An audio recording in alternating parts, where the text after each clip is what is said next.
میں نے فیس بک پر کسی لڑکے سے دوستی کر لی۔ جب میرا شوہر سو جاتا تو ساری رات اس سے باتیں کرتی رہتی۔ ایک دن قیامت ٹوٹ گئی جب میرا شوہر میرے قدموں میں بیٹھ گیا کہ مجھے دوسری شادی کی اجازت دے دو۔ میرا نام کرن ہے، میں ایک متوسط گھرانے سے تعلق رکھتی ہوں۔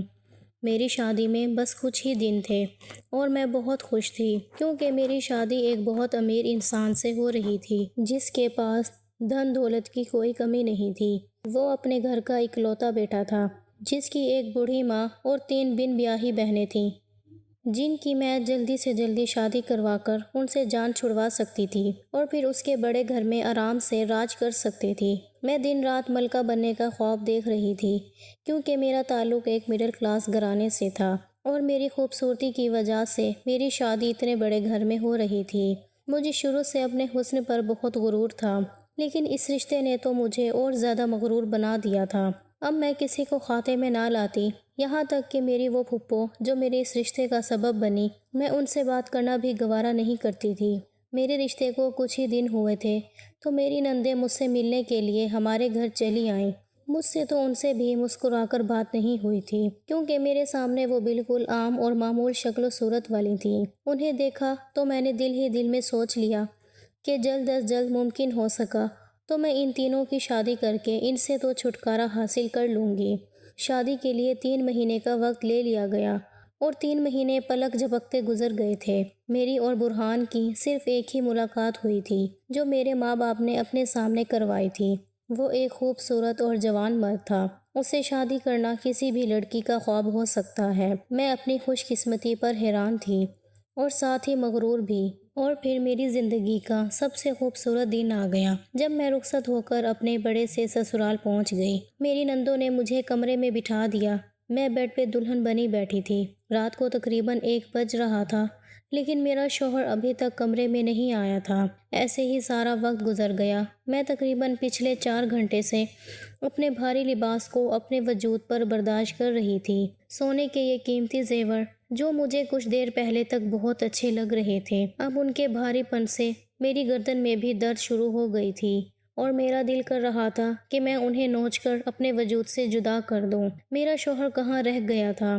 کئی دفعہ میں نے سوچا کہ اٹھ کر اپنا لباس تبدیل کروں لیکن باہر سے آتی باتوں اور ہنسی کی آوازیں مجھے بھی روک دیتیں کیونکہ میں جانتی تھی کہ میرا شوہر برہان کمرے سے باہر ہی موجود ہے اور اپنی ماں بہنوں کے ساتھ ہنسی مذاق میں مصروف ہے۔ شادی کی پہلی رات ہی میرے دل میں اپنے شوہر کو لے کر ایک گرہ پڑ گئی تھی۔ ان کے انتظار میں میرے سارے ارمان ٹھنڈے پڑ گئے تھے۔ کیا سسرال والے ایسے ہوتے ہیں جو نئی نویلی دلہن کو اتنی رات گئے تک کمرے میں تنہا رہنے دیتے ہیں؟ انہوں نے تو میرے برہان کو اپنی باتوں میں الجھا کے رکھا ہوا تھا اور اس سے بھی بڑھ کر برہان خود اس بات کا ذمہ دار تھا جسے نہ ہی میرے انتظار کا احساس تھا اور نہ ہی میرے جذبات کی فکر۔ میں سوچ رہی تھی کہ بظاہر سیدھے سادھے نظر آنے والے لوگ کتنے شاطر ہیں کہ اپنے بیٹے کو بہو کے پاس نہیں آنے دے رہے۔ میری معصوم شکل والی نندیں تو مجھے اس وقت بہت مکار لگ رہی تھیں۔ مزید 1 گھنٹہ میں اسی طرح انتظار کی سولی پر لٹکی رہی۔ اس کے بعد جب دروازہ کھلا تو برہان کمرے میں داخل ہوا اور ایک رسم نبھانے کے طور پر میری جانب تحفہ بڑھاتے ہوئے کہنے لگے، تم کیوں ابھی تک اسی لباس میں موجود ہو؟ جاؤ جا کر کپڑے تبدیل کرو اور آرام سے سو جاؤ۔ اپنے دلہے کی اس بات پر میرے دل میں ایک عجیب سی آگ لگ گئی تھی۔ نہ ہی میری کوئی تعریف کی اور نہ ہی مجھے سراہا گیا تھا بلکہ اس طرح نظر انداز کیا گیا کہ میں دنگ رہ گئی۔ میں اپنے خاندان کی سب سے خوبصورت لڑکی تھی جو مجھے دیکھتا پلک جھپکانا بھول جاتا۔ میرے ماں باپ نے نہ جانے میرے کتنے رشتے ٹھکرائے اور بالآخر برہان کو میرے قابل سمجھ کر مجھے رخصت کیا تھا، لیکن وہی برہان مجھے خاک برابر بھی نہیں سمجھ رہا تھا۔ میرا دل بری طرح ٹوٹ چکا تھا۔ میں خاموشی سے اٹھ گئی اور لباس تبدیل کر کے کمرے میں واپس لوٹی تو برہان اپنی جگہ سو چکا تھا اور میں ہکا بکا رہ گئی۔ مجھے اپنے دلہے سے اس رویے کی امید تو بالکل بھی نہیں تھی۔ وہ تو میرا حق زوجت بھی نہیں دینا چاہتا تھا۔ میں نے تو اسے بات کرنی چاہی لیکن وہ اس طرح آنکھیں بند کر کے لیٹا تھا کہ میری ہمت ہی نہ ہوئی۔ میں اپنی جگہ لیٹ گئی لیکن آنکھوں میں ڈھیر سارے آنسو آنے لگے تھے۔ میں نے اپنی اس شادی کو لے کر کتنے خواب سجائے تھے۔ ہر کسی نے میرے سامنے برہان کی بہت تعریف کی تھی کہ وہ ایک نیک اور فرما بردار انسان ہے۔ مجھے بھی یہی لگا تھا کہ جو لڑکا اپنے ماں باپ کا اتنا خدمت گزار ہوگا وہ بیوی کو لے کر بھی اپنے حقوق و فرائض ادا کرے گا، لیکن شاید یہ میری غلط فہمی تھی، کیونکہ برہان نے پہلی رات ہی ثابت کر دیا کہ وہ صرف اور صرف اپنے ماں باپ کا ہی فرما بردار ہے۔ ساری رات میں کروٹیں بدلتے بدلتے گزارتی تھی۔ میرے جذبات مجھے کسی پل چین نہیں لینے دے رہے تھے۔ ہر لڑکی کی طرح میری بھی خواہش تھی کہ میرا دلہا شادی کی پہلی رات میری تعریف کرتا، مجھے اپنے ہونے کا یقین دلاتا، میرے جذبات کو اپنی محبت سے پرسکون کرتا۔ اپنے نصیبوں پر آنسو بہاتے بہاتے نہ جانے مجھے کب نیند آ گئی، اور جب صبح میری آنکھ کھلی تو برہان کمرے میں موجود نہیں تھے۔ تھوڑی دیر میں دروازہ بجا اور میری نند کمرے میں آتے ہی اس نے مجھے عجیب سے نظروں سے دیکھا۔ کہنے لگی، بھابھی آدھا دن گزر آیا ہے، آپ کے گھر والے بھی آ چکے ہیں اور آپ ابھی تک سو رہی ہیں۔ یہ سن کر تو میں چونک گئی اور گھڑی پر نظر ڈالی تو دوپہر کے 12 بج رہے تھے۔ میں جلدی سے تیار ہو کر کمرے سے باہر نکلی۔ یہاں میرے اماں ابا مجھے لینے کے لیے آئے ہوئے تھے۔ میری اماں نے مجھے ناراض نظر سے دیکھا اور آہستہ سے میرے کان میں کہنے لگی، کرن تیرے کیسے کام ہیں؟ تو نے ہماری تربیت پر دھبا لگا دیا۔ تیرے سسرال والے کیا سوچیں گے کہ شادی کے پہلے ہی دن بہو نے دوپہر تک بستر توڑا۔ اماں کی باتوں پر تو میں خود بھی شرمندہ ہو گئی۔ واقعی میں آج تک کبھی اتنی دیر سے نہیں اٹھی تھی، لیکن کل رات جاگنے کی وجہ سے شاید میری آنکھ نہیں کھل سکی تھی۔ میری نظر سامنے بیٹھے برہان پر پڑی، جو میرے باپ کے برابر میں اس قدر فرما برداری سے سر جھکائے بیٹھا تھا جیسے اس سے زیادہ نیک اور شریف انسان کوئی ہو ہی نہیں سکتا۔ رات والے رویے کا اس کے چہرے پر کوئی پچھتاوا تک نہیں تھا۔ اسے اس طرح اپنے سامنے بیٹھا دیکھ کر میرے دل میں پھر سے رات والے زخم تازہ ہو گئے تھے۔ میں اپنے ماں باپ کے ساتھ اپنے گھر لوٹی تو ہر کوئی مجھ سے برہان کے رویے کے بارے میں پوچھ رہا تھا۔ میری سہیلیاں تو تنہا ملتے ہی مجھ سے خلوت کے لمحات کے بارے میں اشاروں میں سوال کر رہی تھیں اور میں شرمندہ سر جھکائے بیٹھی تھی۔ کسی کو کیا بتاتی کہ میرے شوہر نے مجھ پر تو ایک نظر ڈالنا بھی گوارا نہیں کی۔ رات کے وقت برہان مجھے لینے آئے اور میں واپس اپنے سسرال آ گئی۔ مجھے لگا کہ شاید آج کی رات وہ ہمارے درمیان کی دیوار کو مٹا دیں گے، لیکن میں تو سسرال پہنچ کر سب سے سلام دعا کے بعد اپنے کمرے میں چلی آئی تھی، مگر برہان اپنی ماں بہنوں کے ساتھ باہر ہی بیٹھے رہ گئے تھے۔ ایک دفعہ پھر انتظار کا طویل سلسلہ شروع ہو گیا تھا۔ میں کبھی بستر پر تو کبھی اٹھ کر کمرے میں ٹہلنے لگتی۔ ایسے ہی 2 بج گئے اور پھر 3 بجے کے قریب برہان کمرے میں آئے تو مجھے جاگتا ہوا دیکھ کر حیران رہ گئے۔ میں شکایتی نظروں سے ان کی طرف دیکھ رہی تھی، اس لیے انہوں نے بھی مجھے مکمل طور پر نظر انداز کیا اور اپنی جگہ پر اس طرح لیٹ گئے جیسے کمرے میں موجود ہی نہ ہوں۔ مجھے سمجھ نہیں آ رہا تھا یہ سب کیا ہو رہا ہے۔ شادی سے پہلے مجھے لگتا تھا کہ میں اتنی خوبصورت لڑکی ہوں کہ میرا شوہر ساری دنیا تو کیا اپنے گھر والوں کو بھی بھول جائے گا اور میرا ہو کر رہ جائے گا، لیکن یہ تو سب کچھ الٹا ثابت ہو رہا تھا۔ وہ اپنی ماں بہنوں کے ساتھ باہر بیٹھ کر ایسے ہنسی مذاق کرتا جیسے میں اس کا انتظار ہی نہ کر رہی ہوں۔ ہمارا ولیمہ بھی ہو چکا تھا اور ایسے ہی دن گزرنے لگے، لیکن برہان کے رویے میں کوئی تبدیلی نہیں آئی۔ وہ بس اپنی ماں اور بہنوں کو وقت دینا جانتا تھا اور انہی کا حکم مانتا تھا، یہاں تک کہ مجھے اپنی نندوں اور ساس سے نفرت کا احساس ہونے لگا، جنہیں اپنے گھر ایک نئی نویلی دلہن کا بھی احساس نہیں تھا۔ میرا رویہ خود بخود گھر میں موجود افراد کے ساتھ تلخ ہو گیا تھا اور نہ ہی میں کسی کے ساتھ بیٹھتی اور نہ ہی بات چیت کرتی۔ میری نندیں کبھی بات کرنا بھی چاہتی تو میں انہیں اسی طرح نظر انداز کرتی جیسے ان کی وجہ سے برہان مجھے کر رہا تھا۔ میں اس گھر میں کوئی مقام حاصل نہ کر سکی تھی اور نہ ہی برہان کے دل میں۔ میں شروع سے بہت ناپسند اور مغرور تھی۔ مجھے یہ لگتا تھا کہ سسرال آنے کے بعد میں سب آسانی سے ہر چیز کو اپنے کنٹرول میں کر لوں گی، لیکن جب ایسا کچھ نہ ہوا تو میرے مزاج میں چڑچڑاپن اور تلخی پیدا ہو گئی تھی۔ میرا رویہ دن بدن خراب ہوتا چلا گیا اور میں برہان سے بھی دور ہو گئی۔ اس کے نزدیک تو میں صرف اور صرف ایک کھلونا بن چکی تھی جسے وہ کبھی اپنی مرضی سے استعمال کر لیتا اور باقی وقت نظر میں نہ ڈالتا۔ میری اور برہان کے درمیان دوریاں پڑ چکی تھیں اور مجھے یقین تھا کہ یہ سب کچھ میری ساس اور نندوں کی وجہ سے ہے۔ وہ کیسے اپنے اکلوتے بیٹے کو اس کی بیوی کے قریب ہوتے ہوئے دیکھ سکتی تھیں؟ اور ایسے ہی ہماری شادی کو ایک پورا سال ہو گیا اور نہ ہی میری گود ہری ہو سکی اور نہ ہی ہمارا رشتہ آگے بڑھ سکا۔ میں کبھی کبھار اپنے ماں باپ سے برہان کے رویے کی شکایت کرتی تو میری ماں مجھے سمجھانے بیٹھ جاتی کہ مجھے اپنے اندر مٹھاس پیدا کرنی ہوگی، صبر اور برداشت کی بہت زیادہ ضرورت ہے، اور اپنی ماں کی یہی باتیں تو مجھے زہر لگتی تھیں۔ بجائے اس کے کہ وہ اپنے داماد کو صحیح اور غلط سمجھاتی، مجھے ہی لیکچر دینا شروع کر دیتی۔ میرے لیے یہ رشتہ صرف اور صرف ایک بوجھ بن چکا تھا، کیونکہ میں جب بھی برہان سے بات کرنے کی کوشش کرتی تو وہ یا تو میری بات سنتے ہی نہیں تھے یا سن کر بھی انسنی کر دیتے۔ دل چاہتا تو کمرے سے نکل جاتے۔ میں ان کے ہاتھ کا کھلونا تھی جسے وہ اپنی مرضی سے کھیلا کرتے تھے۔ ایسے میں سب سے دور ہو کر اپنے موبائل فون کے ساتھ جڑ گئی اور ہر وقت سوشل میڈیا کا استعمال کرنے لگی۔ میں فیس بک کھول کر بیٹھتی تو گھنٹوں ایسے ہی گزر جاتے۔ اس گروپ سے دوسرے گروپ میں گھومتے گھومتے میرے نہ جانے کتنے دوست بن گئے تھے، اور انہی سب دوستوں میں سے ایک دوست بہت خاص ہو گیا تھا جس کا نام سہیل تھا۔ اس سے بات شروع ہوئی تو نہ جانے وقت ایسے ریت کی مانند پگھلتا جاتا۔ گھر کا کام تو میں نہیں کرتی تھی اور نہ ہی اپنی ساس اور نندوں سے بات کرنا پسند کرتی تھی، لیکن اب تو میں نے کمرے سے باہر نکلنا بھی چھوڑ دیا تھا۔ سہیل جب آن لائن نظر آتا میں اس کے ساتھ گپ شپ میں مصروف ہو جاتی، اور اس کا اور میرا مزاج تقریباً ملتا جلتا تھا۔ وہ میری بہت زیادہ تعریف کرتا۔ اس کا خوبصورت لہجہ اور میٹھے الفاظ میرے دل کو چھو گئے تھے۔ مجھے وہ ہر لحاظ سے اپنے قابل نظر آنے لگا۔ میں جب بھی برہان سے اس کا موازنہ کرتی تو مجھے سہیل کے آگے خاک برابر نظر آتا۔ دن بڑی تیزی سے گزر رہے تھے اور میرے دل میں سہیل کے لیے جذبات زیادہ ابھرنے لگے۔ اگر برہان مجھ پر توجہ نہیں دیتا تھا تو میں بھی اس پر نظر نہیں ڈالتی تھی۔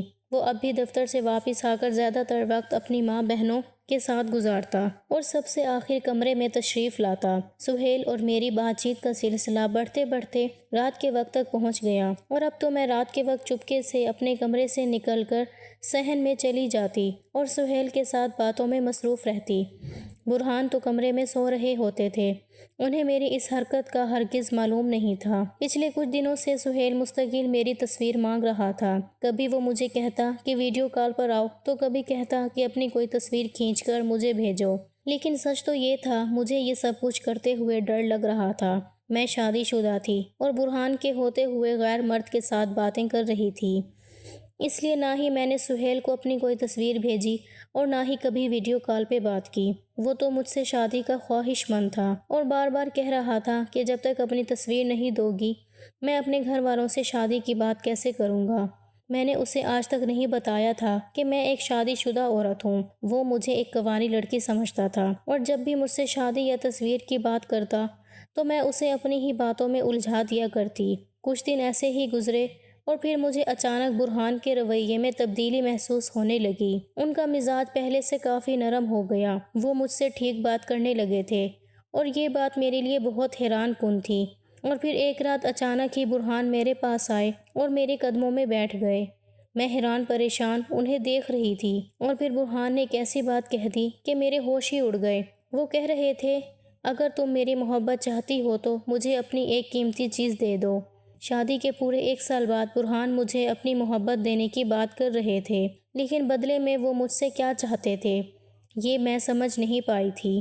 اس لیے میں نے برہان کو کہا کہ آپ کو مجھ سے کیا چاہیے؟ میرے پاس تو کوئی بھی ایسی قیمتی چیز نہیں ہے جس کی آپ کو ضرورت ہو۔ برہان پھر مسکرائے اور کہنے لگے کہ تمہارے پاس ایک ایسی چیز ہے جو تم مجھے دے سکتی ہو، اور وہ ہے تمہاری اجازت۔ وہ مجھ سے میرا وہ حق مانگ رہے تھے جو میں کبھی خواب میں بھی دینے کے بارے میں نہیں سوچ سکتی تھی۔ برہان کہہ رہے تھے کہ وہ دوسری شادی کرنا چاہتے ہیں اور اس کے لیے انہیں میری اجازت کی ضرورت ہے۔ وہ مجھ سے شادی کا حق مانگ رہے تھے۔ برہان کی بات سن کر میرے ہوش اڑ گئے تھے۔ میں انہیں کیسے دوسری شادی کی اجازت دے سکتی تھی؟ وہ کہہ رہے تھے کہ اگر میں نے انہیں اپنی خوشی سے دوسری شادی کی اجازت دے دی تو وہ میری زندگی میں محبت کے رنگ بھر دیں گے اور مجھے کسی چیز کی کوئی کمی نہیں ہونے دیں گے۔ وہ کسی لڑکی سے بہت محبت کرتے ہیں اور ان سے شادی کرنا چاہتے ہیں۔ یہ جان کر تو میرے رونگٹے کھڑے ہو گئے تھے کہ میرے شوہر کی زندگی میں کوئی دوسری عورت بھی موجود تھی۔ میرا حسن خوبصورتی ان کے نزدیک تو کسی چیز کی کوئی اہمیت نہیں تھی، اور آج بھی وہ میرے قدموں میں آ کر بیٹھے تو اپنی خواہش اور مرضی کی خاطر وہ مجھ سے اس لیے اجازت کے طلبگار تھے کیونکہ ان کی ماں نے صاف لفظوں میں ہی کہہ دیا تھا کہ جب تک کرن اجازت نہیں دے گی وہ برہان کی دوسری شادی نہیں کروائیں گی۔ برہان کی اس بات پر میری آنکھوں میں آنسو آ گئے تھے اور میں اپنے آپ کو سنبھال نہیں پا رہی تھی۔ یہ سچ تھا کہ میں انہیں مستقل نظر انداز کرتی تھی اور یہ رشتہ مجھے بوجھ لگنے لگا تھا۔ پھر بھی میں اپنے شوہر کی زندگی میں کسی دوسری عورت کے وجود کو تصور بھی نہیں کر سکتی تھی۔ برہان کے اس انکشاف نے میرا دل بری طرح چکنا چور کر دیا۔ برہان میرے قدموں میں بیٹھے میری اجازت کے منتظر تھے اور میں پھٹی پھٹی نگاہوں سے انہیں دیکھ رہی تھی۔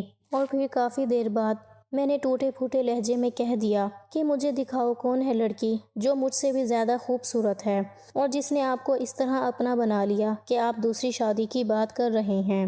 میری بات سن کر برہان دھیرے سے مسکرائے اور کہنے لگے، محبت رنگ روپ اور خوبصورتی دیکھ کر نہیں کی جاتی، محبت تو دل سے ہوتی ہے۔ میں بھی جس سے محبت کرتا ہوں شاید تمہاری طرح خوبصورت نہ ہو لیکن اس کی باتیں بہت خوبصورت ہیں، اس کی باتوں نے ہی تو مجھے اپنا بنا لیا۔ برہان کے لفظوں نے میرے ہوش ہی اڑا دیے۔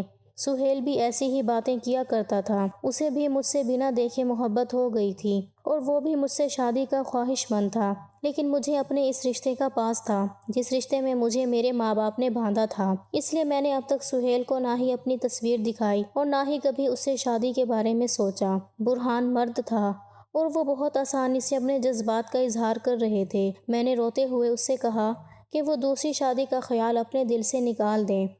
میں کیسے ان کی زندگی میں کسی دوسری عورت کو برداشت کر سکتی ہوں؟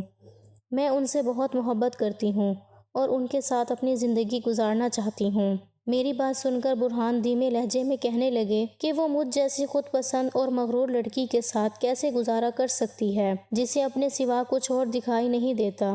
اس کی بات سن کر میں حیران رہی تو وہ مسکراتے ہوئے کہنے لگے کہ میں اچھی طرح جانتا ہوں تمہیں میری بہنیں اور ماں بالکل پسند نہیں، تم تو شادی سے پہلے ان سے جان چھڑانے کے خواب دیکھا کرتی تھی۔ اگر میں شادی کی پہلی رات ہی تمہیں تمہارا حق آسانی سے دے دیتا تو اگلے کچھ ہی دنوں میں تم میری ماں بہنوں کو اس گھر سے نکال کے باہر کر دیتی۔ اس لیے میں بھی تمہارے قریب نہ آ سکا کیونکہ مجھے ڈر تھا جس دن مجھے تم سے شدید محبت ہوگی اس روز تم مجھے میرے رشتوں سے دور کر دو گی۔